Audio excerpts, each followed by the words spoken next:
Television by Roald Dahl. The most important thing we've learnt, so far as children are concerned, is never, never, never let them near your television set.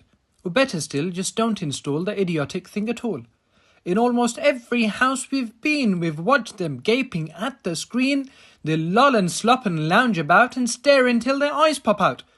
Last week in someone's place we saw a dozen eyeballs on the floor. They sit and stare and stare and sit until they're hypnotised by it, until they're absolutely drunk with all that shocking, ghastly junk.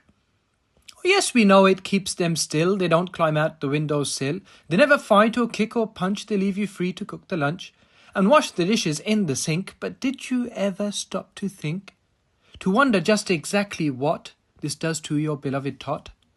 It rots the sense in the head. It kills imagination dead. It clogs and clutters up the mind. It makes a child so dull and blind he can no longer understand a fantasy, a fairy land. His brain becomes as soft as cheese. His powers of thinking rust and freeze. He cannot think, he only sees. All right, you'll cry, all right, you'll say. But if we take the set away, what shall we do to entertain our darling children? Please explain.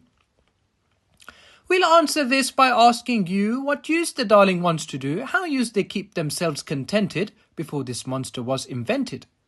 Have you forgotten? Don't you know? We'll say it very loud and slow. They used to read. They'd read and read and read and read and then proceed to read some more. Great Scott, gadzooks, one half their lives was reading books. The nursery shelves had books galore. Books cluttered up the nursery floor, and in the bedroom by the bed more books were waiting to be read. Such wondrous, fine, fantastic tales of dragons, gypsies, queens and whales, and treasure isles and distant shores where smugglers rowed with muffled oars, and pirates wearing purple pants, and sailing ships and elephants, and cannibals crouching round the pot, staring away at something hot. It smelled so good, what can it be? Good gracious, it's Penelope!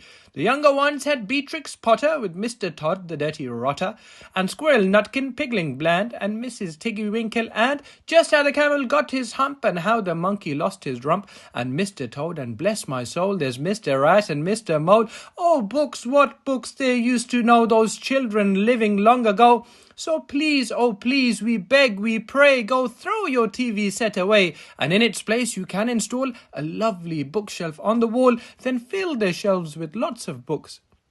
Ignoring all the dirty looks, the screams and yells, the bites and kicks, and children hitting you with sticks, fear not, because we promise you that in about a week or two of having nothing else to do, they'll now begin to feel the need of having something to read.